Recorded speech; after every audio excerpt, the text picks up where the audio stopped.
Hello, I'm the Dad. Today I want to show you a video about the PSP and the software Time Machine. This is also known as Despertar del Cementerio. I don't speak Spanish, so excuse me for this bad attempt. Usually it's shortened to DDC or DC. The most famous one is DC8, so you can boot the M33 from the memory stick if you're starting the PSP. This was updated for the version 6.39 by Neuron, which then supported the version 6.60 ME 1.8. Currently my PSP is running 6.39 ME 10.2, so the newest ME version if you're using the 6.39 version. Of course there's also the 6.20 and 6.60 version, which is then 2.2 instead of 10.2. Okay, what I want to show you is, at first I will show you the old one. I will remove my memory stick and put in the other memory stick. What you need is pretty simple. You need the program, which I will put in the description. Then you need a PSP 1000 or 2000, which has to be old, so it can use Pandora, and you need a Pandora battery. If you don't have a Pandora battery and you have access to PSP 1000 or the very first PSP 2000, you can go into the recovery menu of the ME custom firmware, go to advanced, go to battery config, and if you can see your battery serial, then you can change it. A jig kick battery is basically a Pandora. Auto boot is when you put the battery in the PSP, it will automatically start it, but it will start it like a normal, as if you push the start switch button, whatever. The normal battery is, well, just a normal battery. Okay, you need a jig kick battery, also known as a Pandora battery. If you got this, you go into the menu, and then you install the Time Machine software. I will show you that with the new one, but at first I want to show you the old one. The old one was, you could boot the 6.60 ME 1.8 from the memory stick. For this I configured my PSP to keep left pressed and then start it if it has a Pandora battery, and it should load a menu from which one I will able to install or test, like that's starting the custom firmware from the memory stick. Okay, if I now use the test ME function, it should load the 6.60 ME 1.8, even though I've installed a 6.39 ME version. Let's see. The background is already different, the color is the same. It says 6.60 VSH menu, and because the config translation file was made for the 2.2 and not for the 1.8, it's broken. If I now change the language to English, everything is fine. And as we can see, it's the 6.60 ME 1.8.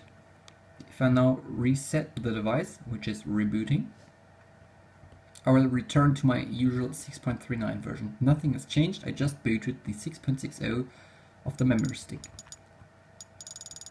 As you can see, 6.39 is still installed. If I now return to my first memory stick, which has the necessary software to install the new version of Time Machine add-on, so it's basically based on the old Time Machine, but it's updated. I will start it. This updater was updated at first by Neuron to 6.60 ME 1.8 and now by rahim-us for the 6.60 ME 2.2. If I now install it, it will create all the necessary files on the memory stick. This might take a while. It's also important to say that for this software to work, you have a 660.pbp on the root of your memory stick. So if you connect it to your PC, just drag it on the memory stick. Don't put it in any kind of folder, just simply on the root. This might take a minute, and if this is done, you can just return to the XMB, and as long as you got a Pandora battery, you should be able to boot this menu, like I said and showed you in the previous, like with the previous memory stick, you should be able to boot that weird menu.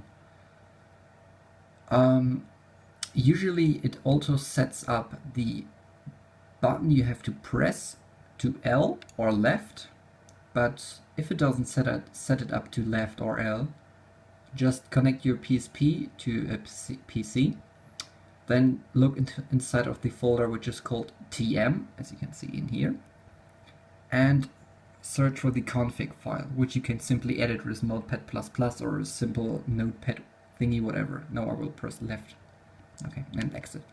Then you can just put like left or L inside the config file so the PSP knows what it should boot. If I now shut down the PSP and then boot it with left or L, I will try left because I used it before, then it should boot the menu, and from the menu I should be able to boot, okay, then it might have been L. From the menu I should be able to actually boot the new 660 ME custom firmware.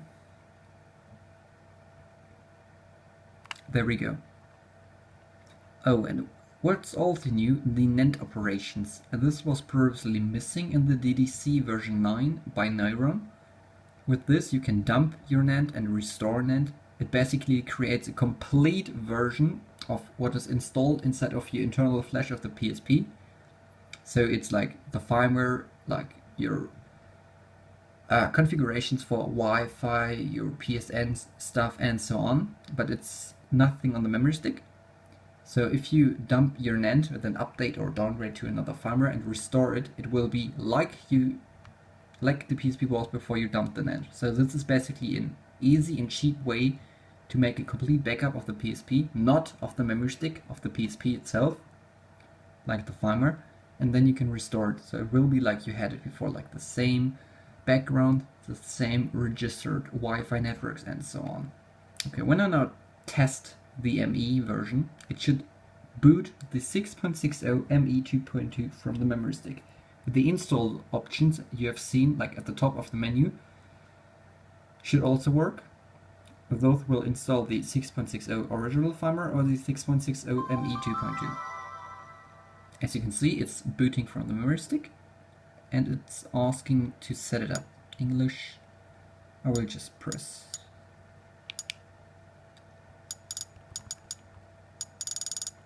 And as you can see, now it's booting the 6.60 ME-2.2, like the newest version of the ME custom firmware, and it could be the last and latest version because this one has no bugs and it basically has everything it needs, so there shouldn't be a need to update it even further. I can now also use the PlayStation Store and so on. And if I don't want to use the 6.60 version anymore, I can just reset or shut down and then restart my device, and it should return to the 6.39 version. This is basically an updated version of Neuron's Time Machine, so you can boot the newest ME custom firmware from the memory stick. So you can install like a different custom firmware and boot the ME from the memory stick, even though it's recommended to install the ME because it's now the best custom firmware there is. I'm the Dad, and this was my little video about the PSP and the updated Time Machine. See you soon.